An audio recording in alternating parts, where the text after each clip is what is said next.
أعوذ بالله من الشيطان الرجيم بسم الله الرحمن الرحيم السلام عليكم ورحمة الله وبركاته الحمد لله رب العالمين وبه نستعين على أمور الدنيا والدين والصلاة والسلام على أشرف الأنبياء والمرسلين وعلى آله وصحبه أجمعين سبحانك لا علم لنا إلا ما علمتنا إنك أنت العليم الحكيم قال رب اشرح لي صدري ويسر لي أمري واحلل عقدة من لساني يفقه قولي اللهم يسر ولا تعسر اللهم صل على سيدنا محمد وعلى آله وصحبه وسلم ولا حول ولا قوة إلا بالله العلي العظيم أما بعد Alhamdulillah, syukur kehadrat Allah subhanahu wa ta'ala kerana dengan limpah kurnia, rahmat, kasih sayang dan inayah daripada Allah subhanahu wa ta'ala, Alhamdulillah, pada malam ini sekali lagi kita sama-sama dapat ditempatkan oleh Allah subhanahu wa ta'ala pada sebaik-baik tempat, dan mudah-mudahan Allah jualah yang menempatkan kita juga pada sebaik-baik tempat di akhirat kelak insya-Allah. Tuan-tuan, puan-puan, hadirin hadirat, muslimin muslimat yang dirahmati sekalian, pada malam ini kita akan menyambung kembali perbahasan tafsir surah Yunus yang pada pertemuan yang lepas kita telah menghabiskan penafsiran bagi ayat yang ke-15, dan insya-Allah pada malam ini kita akan menyambung dua lagi ayat, yaitu merujuk surah Yunus ayat yang ke-16 dan ayat yang ke-17, yang mana Allah subhanahu wa ta'ala berfirman, A'udzu billahi minasyaitonir rajim, Qul law syaa Allahu ma talawtuhu alaikum wa la adrakum bih faqad labistu fikum umran min qablih afala ta'qilun فمن أظلم ممن افترى على الله كذبا أو كذب بآياته إنه لا يفلح المجرمون. Surah Yunus ayat 16 dan ayat 17. Ayat yang ke-16, Qul, katakanlah wahai Muhammad, Lau sya'allahu, jikalau Allah subhanahu wa ta'ala menghendaki, ma talautuhu alaikum, nescaya aku tidak akan membacakan kepada kamu, yakni membacakan ayat-ayat Allah, wahyu daripada Allah kepada kamu, wala adrakum bih, dan Allah tidak pula akan memberitakan ataupun memberitahu tentang Al-Quran itu kepada kamu. Faqad labistu fikum umran min qablihi, dan sesungguhnya aku telah tinggal bersama dengan kamu sebelum ini untuk beberapa tempoh lamanya. Afala ta'qilun, maka apakah kamu tidak memikirkan hal tersebut? Baik, Kita tafsirkan ayat yang ke-16 dahulu. Qul, Allah mengajarkan kepada Nabi Muhammad sallallahu alaihi wasallam supaya menjawab balik persoalan kepada Nabi Muhammad sallallahu alaihi wasallam. Kata lagu mana? Lau sya'allahu, jikalau Allah menghendaki, ma talautuhu alaikum, jika Allah menghendaki, nescaya aku tidak akan membacakan ayat-ayat Al-Quran ini kepada kamu. Wala adrakum bih, dan Allah tidak pula akan memberitahu ataupun memberitakan ayat-ayat ini kepada kamu.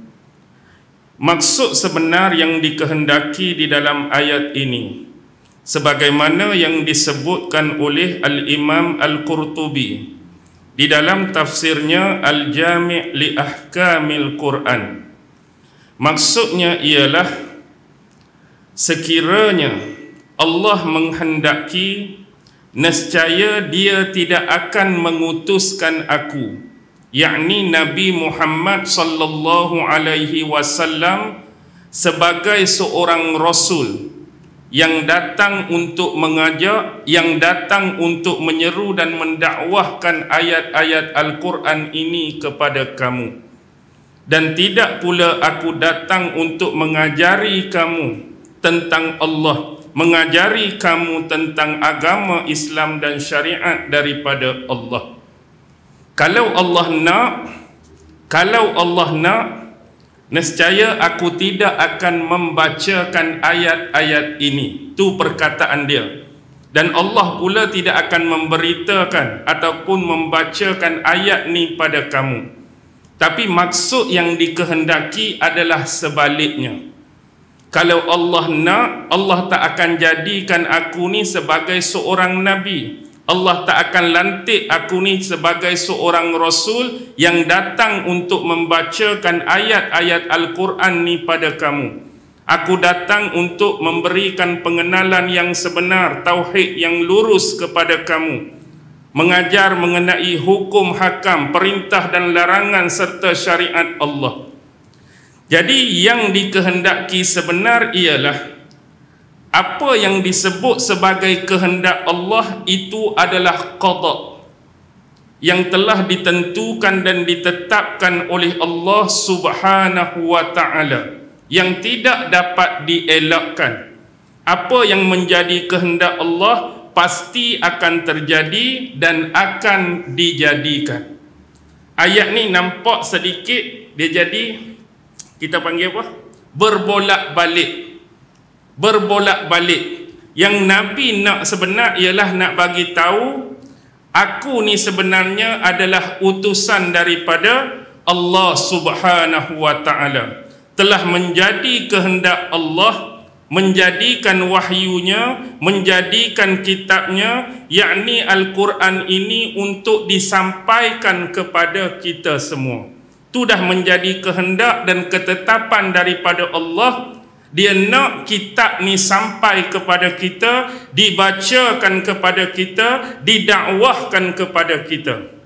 Jadi untuk hal tersebut juga menjadi kehendak Allah untuk melantik ataupun mengangkat seseorang yang menjadi pilihan Allah sebagai nabinya, sebagai rasulnya, yang berperanan, yang beramanah ataupun yang bertanggungjawab untuk menyampaikan kehendak Allah yang pertama tadi.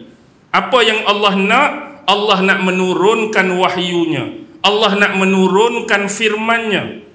Tetapi penurunan tersebut tidaklah secara langsung daripada Allah, tapi Allah angkat seorang Nabi dan Rasul yang bernama Muhammad sebagai wasilah, sebagai perantara untuk menyampaikan wahyu tersebut. Itu juga adalah kehendak Allah Subhanahu wa ta'ala.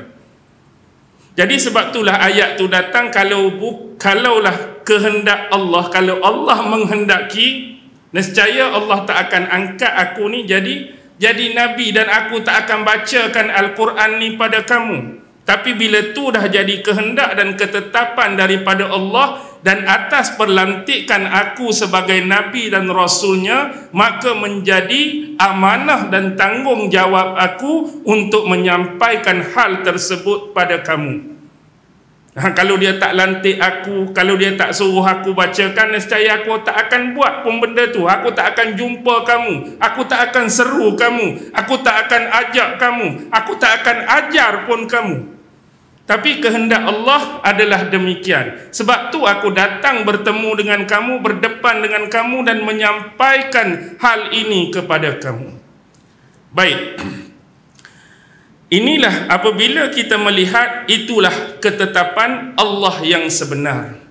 Dan ketetapan Allah juga nakkan Al-Quran ini menjadi panduan kepada kita semua, kepada keseluruhan manusia. Itu juga kehendak Allah. Jadi bila Allah menurunkan wahyu ni, Allah nakkan kita jadikan Al-Quran ini sebagai panduan kehidupan kita dalam kita menjalani setiap aturan-aturan agama, hukum hakam agama, perintah-perintah dan larangan agama berpandukan kepada wahyu yang diturunkan menerusi Nabi Muhammad sallallahu alaihi wasallam. Jadi ni jelas bagi kita. Baik. Wala adrakum bih. Dan apabila kita membahaskan tentang benda ni, dia ada perkataan adra di situ. Perkataan adra. Perkataan adra ini berasal, datang daripada kalimah daraitu syai'. Daraitu syai'. Apa makna daraitu syai'? Daraitu syai' bermaksud aku telah mengetahui. Aku telah mengetahui. Ataupun ada sesetengahnya menyebut adraniyallahu bih. Adraniyallahu bih, Allah memberikan kefahaman kepada aku, Allah memberitakan kepada aku, Allah memberitahu kepada aku. Tu makna dari kalimah adra. Dan ada juga ulama yang menyebut adra ni datang daripada kalimah dara, daraya, yang bermaksud seseorang itu mengetahui berdasarkan tanda dia. Sebagai contoh, apabila kita melihat kepulan asap yang berkepul-kepul, yang berkobar-kobar, itu menandakan bahawa asap tersebut datang daripada sumber yang dinamakan sebagai api. Walaupun kita tak nampak api tu terlindung pada awalnya daripada kita, tapi bila kita melihat kepada tanda tu, kita dapat mengetahui sesuatu. Nampak berkepul-kepul atas atap rumah, asap tu, maksudnya takkan asap tu datang saja-saja, tapi dah ada sumber api yang kita masih belum nampak. Itu contoh yang sederhana daripada kalimah dara. Kita mengetahui sesuatu berdasarkan tanda yang ada pada dia. Baik, kalimah ad-dirayah sebagai contoh. Kalimah ad-dirayah, Imam Qurtubi sebut bimakna al-khatal. Al-khatal ni penipuan. Ada juga makna ad-dirayah ni penipuan. Seperti mana kalau kita ungkapkan daraitu rajulu, aku telah menipu seseorang. Sebab itu tidak layak sama sekali, tidak dibenarkan dan tidak patut sama sekali kalimah ad-dari, alif lam da alif raya, untuk dinisbahkan kepada Allah, kerana tidak bertepatan, tidak bersesuaian dengan hak Allah Subhanahu wa taala. Baik, itu ialah tentang apa? Tentang kita panggil nahu daripada kalimah adrakum tadi.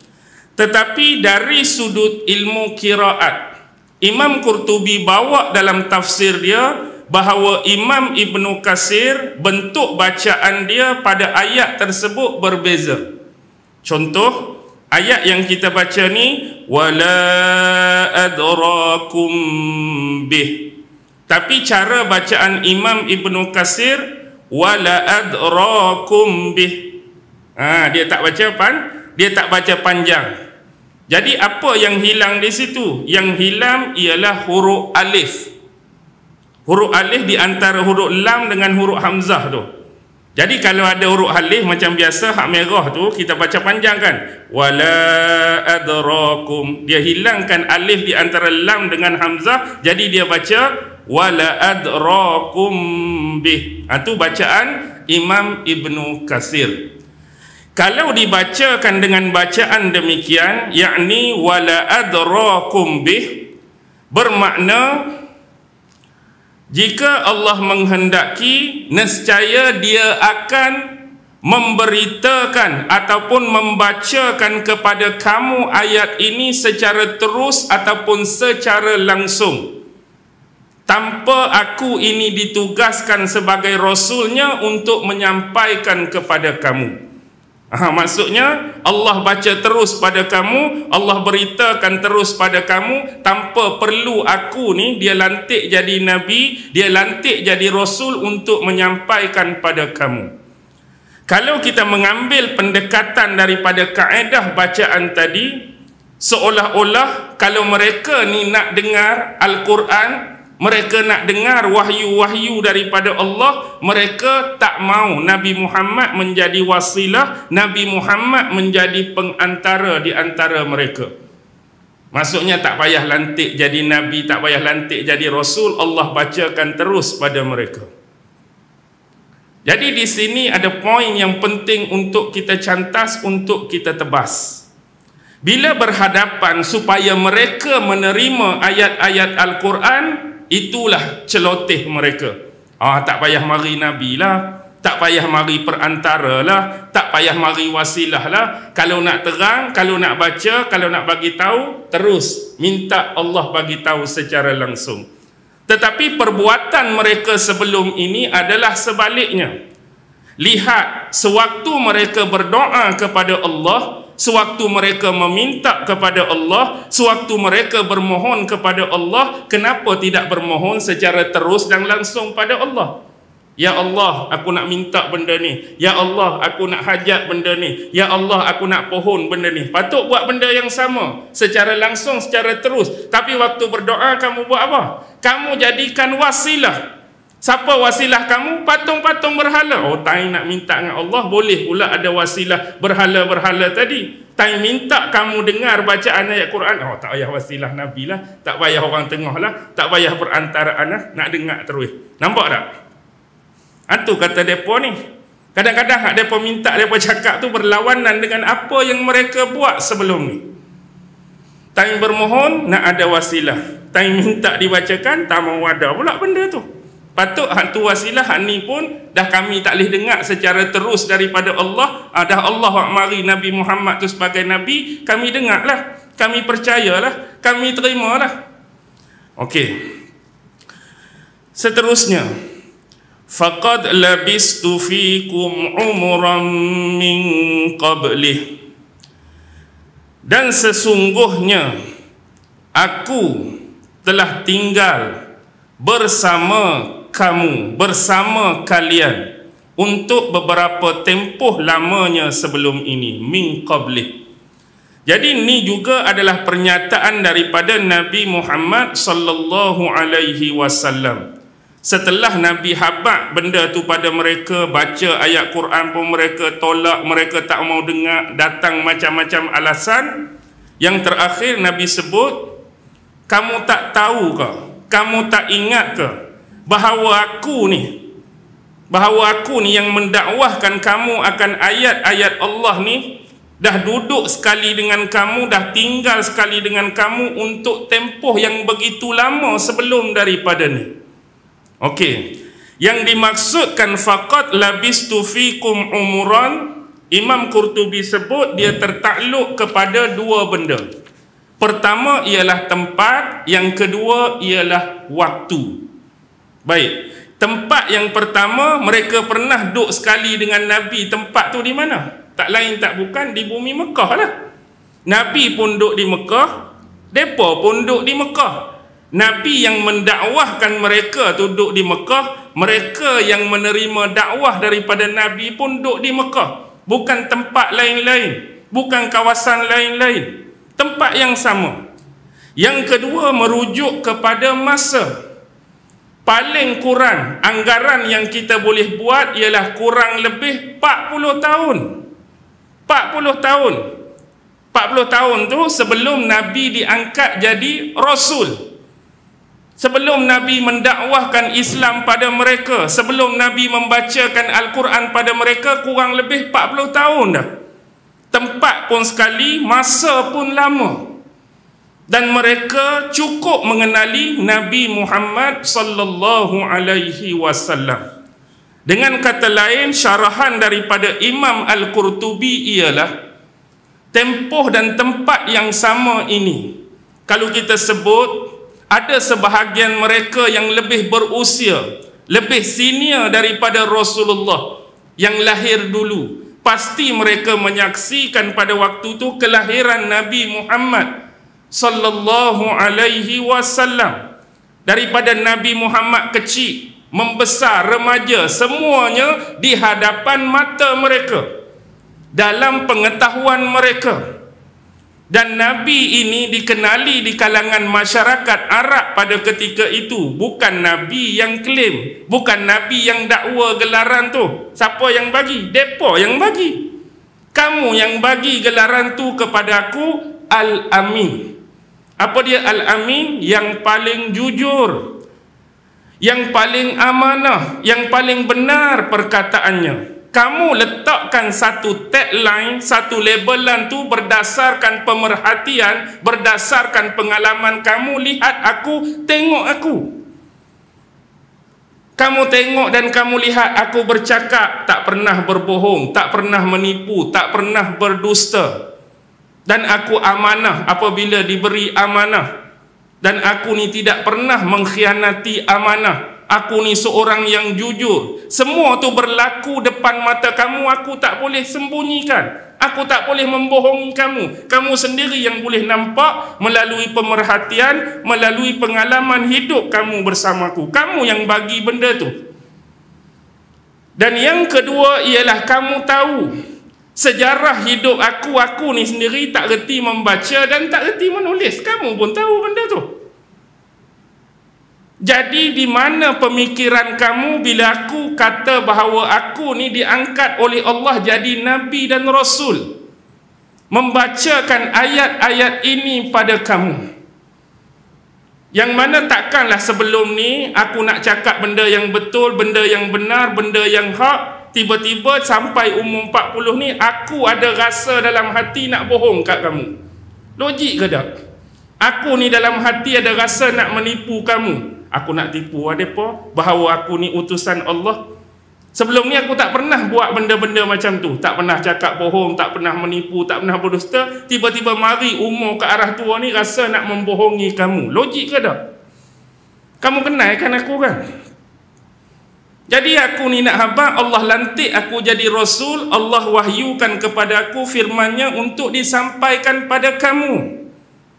Kalau kamu nak anggap benda ni rekaan-rekaan aku sendiri, aku ciplak mana-mana, aku copy paste mana-mana, ambil kitab mana-mana, sadur ataupun tiru kitab mana-mana, kamu pun tahu aku baca pun tak reti.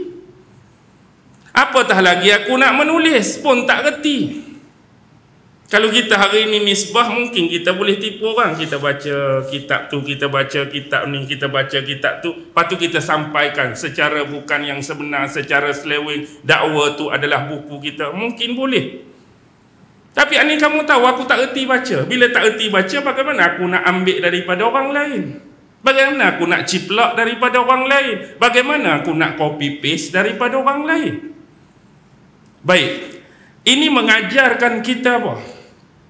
Nampak seolah-olah dalam ayat ni Allah nak menceritakan sifat-sifat mulia Nabi Muhammad sallallahu alaihi wasallam untuk dipertontonkan dan ditonjolkan kepada mereka bagi menguatkan hujah Nabi. Jadi inilah pentingnya benda ni pada kita untuk kita tilik, untuk kita terobos. supaya kita dalam hidup ini melakukan hal dan benda yang sama. Apa dia? Sentiasa menjadikan diri kita untuk berakhlak dan bersifat mulia sama macam Nabi. Untuk kita ni tiru, untuk berakhlak mulia, untuk bersifat mulia sama macam Nabi. Kerana seolah-olah bila kita ini kehabisan hujah, walaupun kita tu cakap betul, kita cakap benar, kita tak pernah bohong, kita tak pernah tipu, tapi bila orang yang mendengar tu masih lagi menolak, masih lagi melawan, masih lagi membangkang, kita boleh menggunakan hujah sifat-sifat kemuliaan yang ada pada kita. Sebab tu Allah sebut di sini. Sebab tu dia guna, kalaulah aku nak cakap bohong, kamu tak kenal aku. Tengok dia duk cerita. Ni sebab pada kita hari ni lah. Kalau kita nak cakap satu benda, orang kata, betul ke hang ni? Ya ke hang ni? Kalaulah kamu tak percaya, seolah-olah kita ambil pengajaran tu, benda tu. Kalau kamu tak percaya, aku duduk kampung ni berapa lama dah sekali dengan hampa semua. Kalau aku nak cakap bohong, kalau aku nak bodek hampa, kau nak kata apa? Aku duduk sini dah dekat 40 tahun dah. Lahir kampung ni. Kita berkawan sama-sama 40 tahun. Pergi sekolah sama-sama. Kamu pun dah kenal perangai aku macam mana. Kalau aku bercakap macam mana. Kalau aku berlawak, berseluruh macam mana. Kamu tahu aku tak pernah cakap bohong pun. Kalau bagi amanah semua aku buat. Kalau bagi benda macam ni aku tak pernah menipu, aku tak pernah berkhianat. Aku nak kata apa lagi? Nak suruh hampa percaya. Maknanya kita duk cerita balik benda-benda hak orang tu kenal kita. Dah sebab apa kita cerita hak betul pun orang duk main. Ya ke hang ni? Ya ke hang ni? Kita boleh guna hujah tu. Jadi bila guna hujah tu, orang dah kenal kita sebelum ni tak pernah cakap bohong. Dia jadi macam dia kan tak pernah cakap bohong, takkan tiba-tiba ni dia nak tipu kita. Tiba-tiba mari baca ayat yang pelik-pelik, ayat kita tak pernah dengar. Nak kata dia tu ambil mana-mana, dia pun kitab tak reti baca. Nak suruh mereka tu berfikir.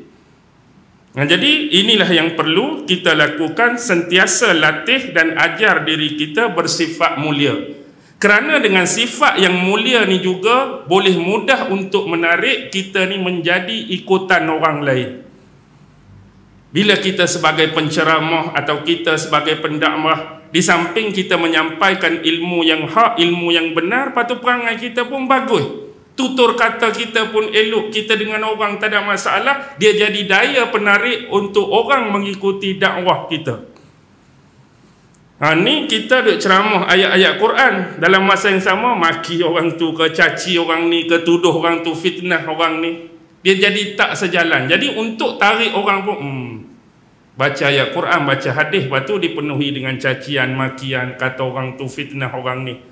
Jadi untuk orang terima tu payah, untuk orang terima tu sukar. Ataupun waktu berceramah ayat-ayat yang baik-baik, tapi berbandingan dengan sifat di luar berbeza. Berbeza. Ayat duduk depan mikrofon manis, ayat duduk depan mikrofon lembut, tapi bila sembang orang di luar, tengking orang tu, bengih orang ni, tak sama pun, sukar untuk menarik orang. Tapi Rasulullah tak ada jalan untuk cari kelemahan tersebut. Tuan-tuan tengoklah, tak ada jalan. Jadi itulah Allah datangkan hal tersebut, afala ta'qilun. Maka dengan demikian, apakah kamu tidak boleh berfikir tentang hal tersebut? Kamu tak boleh fikir ke? Ada lagi ulasan yang ditambah oleh Imam Al-Qurtubi. Kamu pun sebelum ini mengenali aku sebagai seorang yang tidak pernah bermaksiat. Daripada aku kecil sampai aku besar, tak pernah buat maksiat. Pernah satu ketika tu ada kawan Rasulullah kan diajak pergi satu pesta kan. Sampai Allah nak jaga Rasulullah, Rasulullah tu tertidur, tak jadi pergi tempat tu. Nak jaganya. Jadi apatah lagi benda-benda yang lain yang selalu dilakukan oleh kamu tu. Yang waktu kamu bersosial, hidup kamu pada zaman jahiliah. Contoh, suka minum arak. Adakah kamu pernah tengok seorang lelaki yang bernama Muhammad ni minum arak macam kamu? Tak ada kan? Kamu yang suka berzina, kamu pernah tak nampak Muhammad yang kamu kenal ni berzina dengan mana-mana perempuan? Tak ada kan? Kamu yang suka bertenung nasib ke, yang suka bergaduh, berperang, menumpahkan darah, tanam anak perempuan hidup-hidup, percaya kepada tahyul khurafat, ada tak benda tu semua pada Muhammad yang kamu kenal ni? Tak ada kan?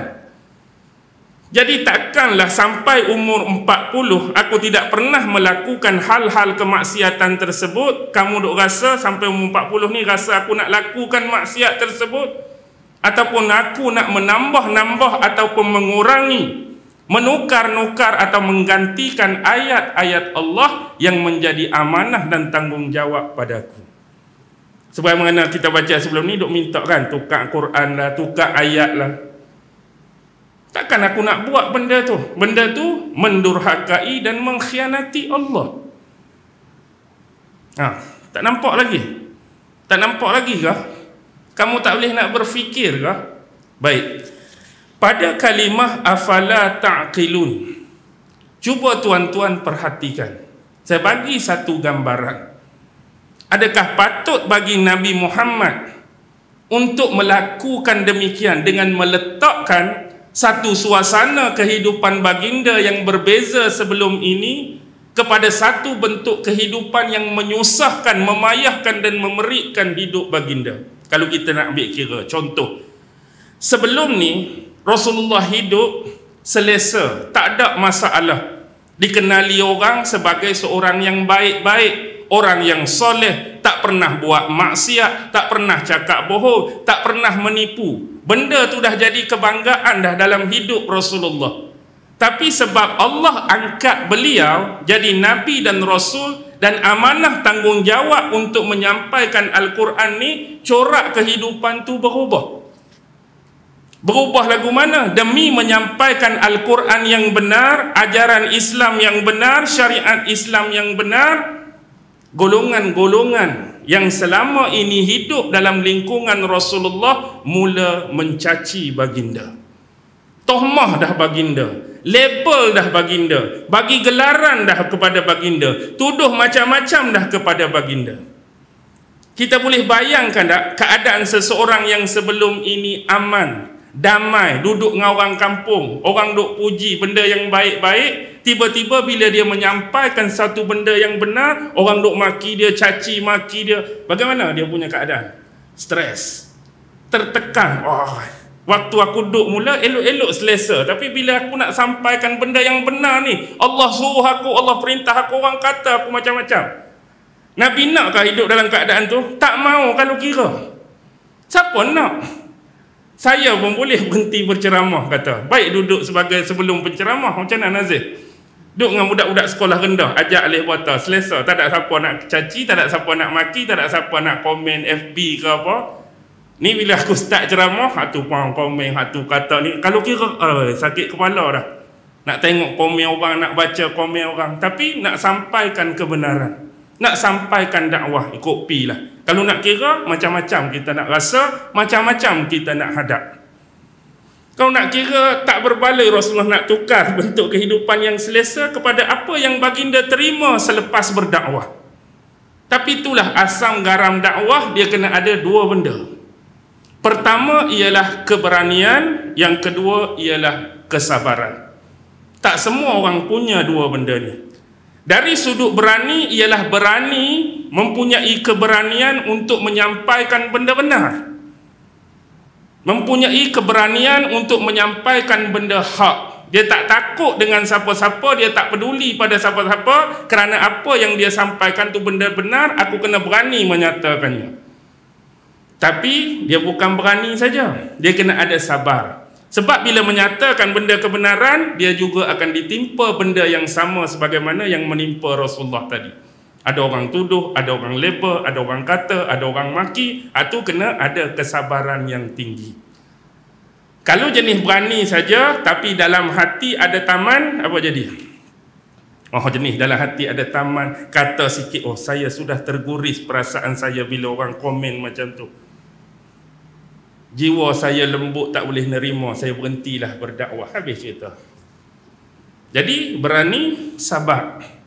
Itulah yang perlu ada pada sifat seorang pendakwah. Baik, kalau nak kira memang begitu. Tapi nak buat macam mana? Kena hadap. Walaupun demikian, apa yang kita boleh lihat ialah, tengok sambungan ayat.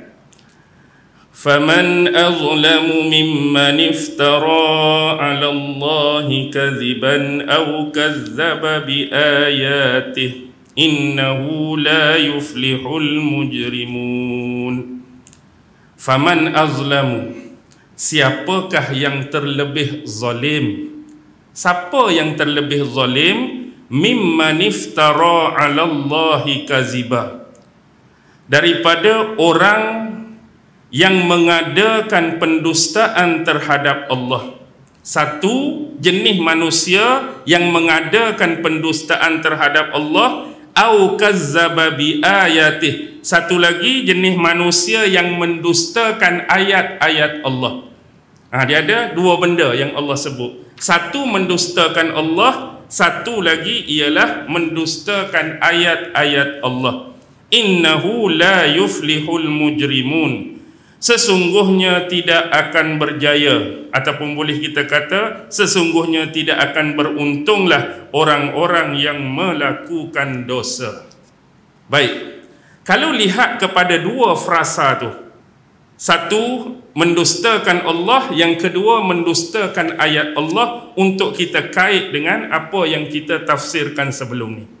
Baik, yang dimaksudkan dengan mendustakan Allah di sini ialah, menurut Imam Ibnu Katsir di dalam tafsirnya, ialah tidak ada satu dosa yang lebih besar, kejahatan yang lebih besar, kezaliman yang lebih besar, satu bentuk penganiayaan yang lebih besar, ialah manusia yang melakukan pendustaan terhadap Allah. Yakni, untuk kait dengan hubungan cerita tadi, jenis manusia yang mendakwa-dakwa, jenis manusia yang mengaku-ngaku bahawa dia ni adalah utusan Allah. Tu maksud orang yang mengadakan pendustaan terhadap Allah. Dia ni dakwa, dia ni mengaku dia utusan Allah. Allah lantik aku jadi nabi, Allah lantik aku jadi rasul. Padahal secara hakikat dan realiti tidak demikian. Dia bohong saja ni isu dia. Dia bohong, tapi dia guna nama siapa untuk tarik keyakinan orang tu? Allah lantik aku, padahal tak. Jadi dia guna berdusta atas nama Allah untuk membenarkan dia ni seorang nabi, untuk habaq dia ni rasul. Sungguh Allah yang lantik aku jadi demikian, padahal tidak demikian. Inilah satu jenis perbuatan yang Allah sebut manusia yang paling zalim, yang paling anaya, yang paling jahat.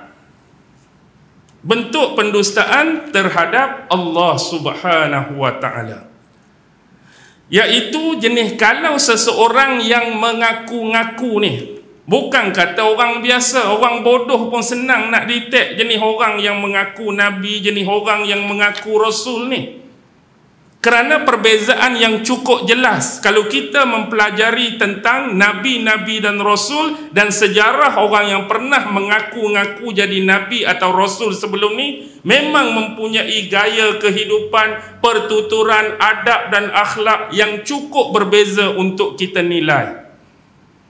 Okey, dan Allah akan menegakkan hujah kepada manusia-manusia seperti ini, sama ada apa yang dia dakwa itu benar ataupun apa yang dia dakwa itu salah. Contoh yang mendakwakan pendakwaan yang benar seperti Nabi Muhammad, Allah juga akan menegakkan hujah atas kebenaran yang dia bawa. Dengan kata lain, Allah akan mendatangkan hujah, dalil dan bantuan daripada Allah untuk membuktikan bahawa Muhammad tu memang benar. Begitu juga hak mengaku salah, Allah akan menegakkan hujah, Allah akan membongkar, Allah akan memboncurkan penipuan dan pendustaan dia yang mengaku jadi nabi atau rasul palsu tu. Ada cara tersendiri daripada Allah untuk bongkarkan dia. Okey, jadi di sini nak habaq, kalau nabi tak ada masalah, Muhammad tu tak ada masalah sebab dia benar-benar diangkat dan dilantik oleh Allah. Dia datangkan bukti-bukti dan hujah yang jelas. Dia tidak berbohong, dia tidak menipu, dia tidak berdusta atas hal tersebut. Tapi yang jadi zalim tadi kepada orang yang kita kata mungkin hidup zaman kita. Tiba-tiba mari akulah Rasul baru bagi umat Melayu hari ini. Apa hujah kamu? Dalil kamu? Dia marilah. Merapu dia, meraban dia semua. Ini dalil hujah, aku ni Rasul baru bagi umat Melayu dan sebagainya. Itu pembohongan. Inilah orang yang paling zalim. Kenapa Allah cerita benda ni? Nak kaitkan dengan kebenaran Nabi tadi. Tapi dalam masa yang sama, kalau jenis manusia yang mengaku-ngaku ni, dialah manusia paling zalim. Takkanlah Nabi Muhammad nak buat hal tersebut sehingga nak meletakkan baginda dalam kategori yang menipu tadi. Tak mungkin. Baik. Kalau kita lihat contoh perbezaan ya. Pada zaman Rasulullah, zaman Sayyidina Abu Bakar, kita tengok bagaimana manusia-manusia itu dapat melihat dan menilai Nabi Muhammad. Sebagai contoh, Abdullah bin Salam. Siapa dia Abdullah bin Salam? Seorang rahib besar Yahudi yang berada di Madinah waktu itu. Dia sendiri yang menceritakan bila mana Rasulullah berhijrah daripada bumi Mekah ke bumi Madinah. Apabila baginda sampai di Madinah, nampak saja rombongan Nabi Muhammad, sebilangan besar orang-orang Yahudi ni berasa cukup tidak senang hati dengan kedatangan baginda.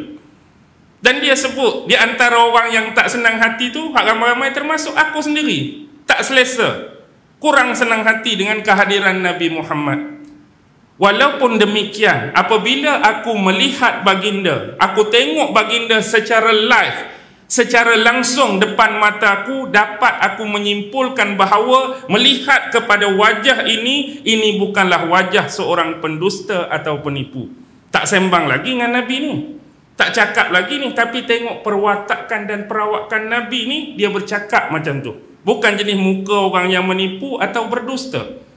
Dan dia sebut perkataan pertama yang keluar daripada mulut Nabi Muhammad yang dia dengar ialah, Ya ayyuhan nas, afshus salam, wa at'imut ta'am, wasilul arham, wasallu bil laili wan nasu niyam, tadkhulunal jannata bisalam.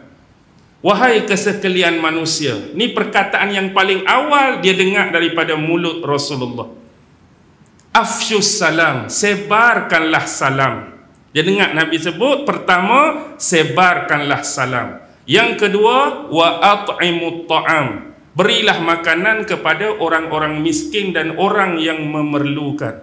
Yang ketiga, wasilul arham, hubungkanlah silaturrahim di antara kamu. Yang keempat, wasallu bil laili wan nasu niyam, salatlah kamu pada waktu malam sementara manusia lain sedang lena dan lelap di dalam tidur-tidur mereka. Nescaya apa? Tadkhulunal jannata bisalam, kamu akan masuk syurga dalam keadaan aman dan sejahtera. Ni bukan perkataan biasa-biasa ni. Sebarkan salam, bagi orang makan, hubungkan silaturrahim, solat di waktu malam dalam keadaan orang lain masih lena dan masih tidur, ni bukan perkataan orang biasa-biasa. Mempunyai nilai, value dan harga yang cukup tinggi bagi orang yang pandai menilai seperti dirinya Abdullah bin Salam. Dan kemudian akhirnya, ringkas cerita, masuk Islam ke tak kawan ni? Masuk Islam. Hanya kerana benda tersebut. Begitu juga contoh hujah yang lain. Dulu ada satu delegasi datang menemui Rasulullah yang diketuai oleh Dhammam bin Sa'labah. Dhammam bin Sa'labah ni mengetuai delegasi ni bagi pihak bani beliau, iaitu Bani Sa'ad bin Bakar. Jadi bila bertemu dengan Rasulullah, Dhammam bin Sa'labah ni tanya beberapa persoalan. Soalan pertama dia tanya, wahai Muhammad, siapakah yang meninggikan langit ini? Tu soalan dia pada Nabi. Wahai Muhammad, siapakah yang meninggikan langit ini? Jawapan sederhana daripada Rasulullah, Allah. Wahai Muhammad, siapakah yang telah memancang gunung ganang di bumi ini? Rasulullah jawab sederhana, Allah. Wahai Muhammad, siapakah yang menghamparkan bumi ini? Rasulullah jawab sederhana, Allah. 3 soalan dia tanya sebelum tu. Siapa yang meninggikan langit? Siapa yang memancangkan gunung-gunung? Siapa yang menghamparkan bumi ini? 3 jawapan yang sama, Allah. Lalu soalan yang ketiga, dia bersumpah atas perkataan yang 3 tadi. Wahai Muhammad, dia guna perkataan tadi, demi Tuhan yang meninggikan langit, demi Tuhan yang memancangkan gunung ganang, demi Tuhan yang menghamparkan bumi ini, adakah engkau telah diutuskan oleh Allah untuk berdakwah kepada kesekalian manusia? Tu soalan dia.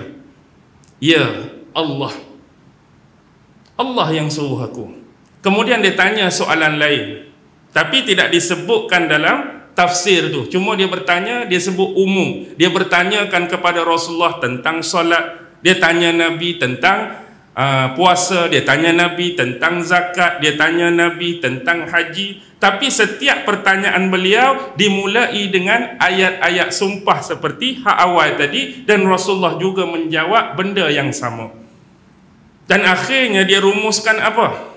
Dia rumuskan apa? Benarlah engkau, dan sesungguhnya engkau diutuskan oleh Tuhan yang benar, dan aku sesekali tidak akan menambahi atau mengurangi akan hal ini. Maksudnya apa yang aku dengar, aku tak akan tambah. Apa yang aku dengar dan bercakap dengan kamu, aku tak akan kurangi. Jadi berdasarkan dialog yang simple dan sederhana, hujah-hujah, dalil-dalil yang diberikan kepada Nabi, dia boleh menerima kebenaran Nabi Muhammad. Dia boleh terima, tak ada masalah. Tapi kalau kita tengok Nabi palsu, Musailamah contoh, mengaku jadi Nabi, mengaku jadi Rasul. Kita tengok percakapan Musailamah banding dengan Nabi, jauh beza. Akhlak Nabi dengan akhlak Musailamah, perangai Nabi dengan perangai Musailamah, wahyu yang dia dakwa terima dengan wahyu yang Nabi terima. Kan dia bacakan wahyu cerita pasal katak kan, kita bicara dah sebelum ni, cerita pasal gajah. Dengar wahyu dia pun tak ada balarah, tak ada seni. Orang dengar pun serabut, orang dengar pun nak muntah. Jadi pernah satu ketika, bila dia ni kalah dan dia dah terbunuh, jadi orang hak mengikut dia sebelum ni kembali bertaubat pada zaman Saidina Abu Bakar. Jadi mereka mari jumpa Abu Bakar untuk menyatakan taubat mereka sebelum ni kerana ikut Musailamah, si Nabi palsu ni. Jadi atas dasar tersebut, Abu Bakar minta kepada mereka supaya membacakan balik wahyu-wahyu yang Musailamah pernah bacakan pada kamu. Apa puak-puak ni jawab? Tak payahlah, benda tu memalukan, menjelekkan bagi kami. Hak lepas tu lepaslah, tak payah nak dengar. Tapi Abu Bakar berkeras minta mereka bacakan juga wahyu-wahyu yang didakwa oleh Musailamah untuk didengar dan diketahui bagi orang yang belum pernah dengar sebelum ni. Bacalah, berat nak baca ni, malu kami apa semua. Tapi orang tak rajin dengar, orang tak pernah dengar, nak tengok. Dia pun baca. Last sekali Abu Bakar kata apa? Celakalah kamu. Sesungguhnya kamu ni tak ada otak ke? Kalau bahasa ayat kita, kamu ni tak ada otak ke? Ayat-ayat seperti ini hanya layak keluar daripada saya pun malas nak sebut perkataan tu, hanya layak keluar daripada tempat keluar najis ni. Kalau ayat-ayat macam Musailamah, itulah maksudnya. Dia kata lepas dengar tu, celakalah kamu ni macam tak ada otak lah, ikut secara membuta tuli. Ayat-ayat macam ni hanya layak keluar daripada lubang bontok atau lubang punggung tu. Sedikit mencarut lah. Nak abad benda tu Allah tak padan langsung untuk kamu iktiraf dia Nabi palsu, nak anggap hak dia sebut ni wahyu. Orang-orang hak jenis bodoh, orang-orang hak jenis safih, tak ada akal je yang sanggup terima. Tu nak abad perbezaan. Dan yang kedua siapa? Allah sebut satu lagi, mereka yang mendustakan ayat Allah. Tu nak kait dengan siapa? Kait dengan orang yang Nabi dakwah tu lah. Satu tu perihal Nabi tu, Nabi tu kata dia tu Nabi kan. Tepat, cuma sini dia ada kelas dua benda. Satu nak cerita Nabi Muhammad, Nabi yang sebenar. Satu lagi, siapa akan berlaku zalim sekiranya dia mengaku-ngaku jadi Nabi. Tapi yang kedua tu, orang yang mendustakan ayat Allah macam kafir musyrikin Mekah, macam kamu ni lah. Dah kebenaran dia, aku ni memang dilantik oleh Allah, Nabi yang sungguh-sungguh, wahyu aku terima pun daripada Allah sungguh-sungguh. bacakan pada kamu tapi kamu tak mau dengar juga. Ni pun dianggap oleh Allah, di sisi Allah, orang yang zalim, orang yang buat anaya, orang yang jahat, tak mau terima ayat-ayat Allah, tak mau terima peringatan daripada Allah lantaran kerana tidak ada kesamaan dengan selera dan cita rasa kamu, tak ikut kecenderungan dan muyul kamu. Sebab tu kamu minta tukar tu, kamu minta mari kitab lain tu. Kamu mendustakan ayat Allah tu. Jadi mari terimalah sebagaimana yang datang daripada Allah. Tak payah nak tukar-tukar. Tapi jenis manusia ni, dia boleh tukar, dia boleh selewengkan Al-Quran. Kalau kita kata, nak seleweng macam mana Al-Quran ni? Al-Quran macam ni, senang ke nak seleweng? Dengan berjuta-juta dah orang hafaz Quran, dengan baris pun orang tahu dah baca Bismillahirrahmanirrahim. Kalau baca Bismillahirrahmanirrahim pun orang boleh detect. Agak-agak nak seleweng kok mana lagi Quran ni? Kalau kita baca ayat tertinggal pun, geng-geng tahfiz, tertinggal tu satu kalimah, orang boleh detect dah. Baris tak kena tu, orang boleh detect dah. Nak seleweng kok mana lagi? Satu-satunya yang boleh diselewengkan ialah bukan pada ayat, bukan pada baris, tapi pada pentafsirannya. Kita boleh seleweng. Jadi banyaklah tafsir-tafsir jenis orang baca ikut kepala otak dia. Sepatutnya kita menafsirkan Al-Quran, mengajarkan kepada orang lain mengikut panduan daripada ulama-ulama terdahulu. Sebab Al-Quran ni ditafsirkan dengan apa?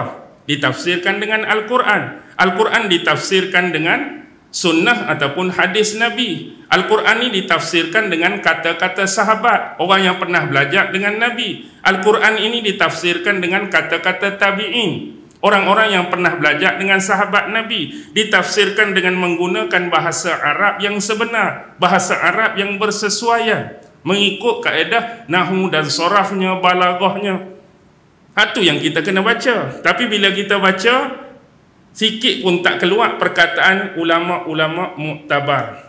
Contoh kata Saidina Abu Bakar ke, kata imam tu. Jadi kita mari baca habis ayat, pompang, hak kepala otak kita saja. Lepas tu kita pun adalah corner-corner, selewih-selewih. Ayat ni nampak zahir macam ni, ada batin dia, hak orang tak tahu, orang lain tak tahu.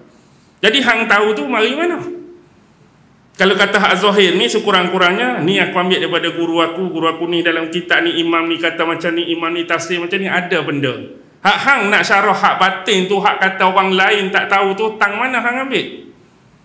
Ni guru saya seorang saja tahu. Saya seorang tahu bahawa tafsir ni ada batin dia, hak tersirat. Biarlah dakwaan tu tak apalah hang nak kata batin tu, tapi batin tu, tafsiran dia tu, tang mana hang ambil? Ni tak boleh tahu, ni peringkat tinggi, makrifat tinggi, macam-macam. Jadi benda tu dah dapat diselewengkan. Faham tak? Nak seleweng benda hak asas ni tak boleh.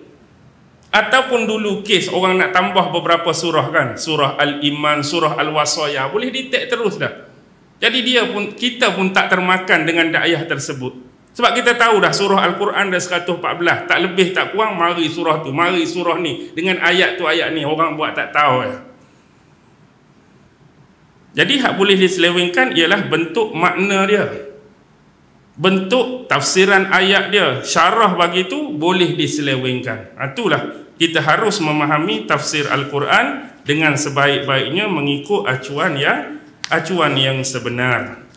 Kemudian Allah sebut innahu la yuflihul mujrimun. Sesungguhnya tidak akan berjaya, tidak akan beruntung orang-orang yang berdosa. Maksudnya apa? Atas dua benda tadi, mengaku-ngaku diri jadi nabi atau rasul palsu, tu pun berdosa, menolak ayat-ayat Allah, menafikan ayat-ayat Allah, membangkang ayat-ayat Allah, ataupun klosa dia berdusta atas ayat-ayat Allah pun satu dosa.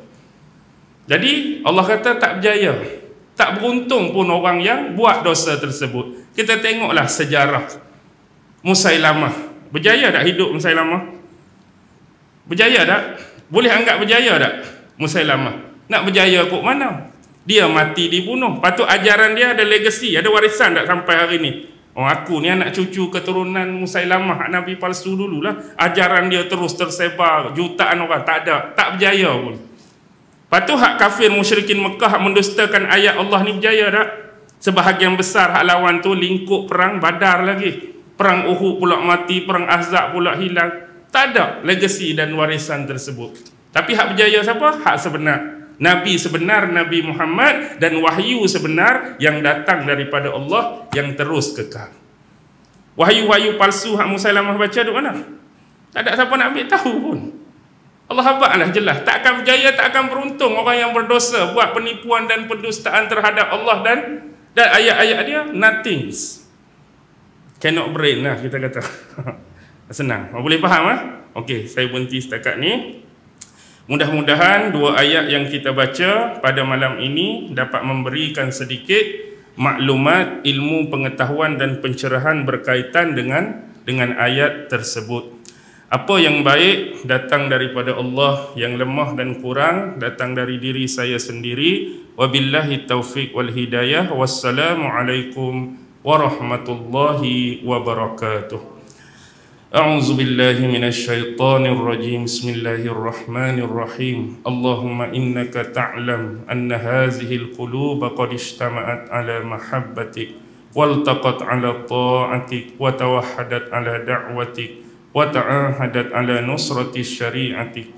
Fawassiqillahumma rabitataha wa adim wuddaha wahdiha subulaha wamla'ha binurika allazi la yakhbu washrah suduraha bifaidil imani bik wa jamili tawakkuli alaik wa ahyiha bima'rifatik wa amitha ala syahadati fi sabilik innaka ni'mal maula wa ni'man nasir. Wa sallallahu ala sayyidina Muhammad wa ala alihi wa sahbihi wa sallim walhamdulillahi rabbil alamin. Allahu akbar.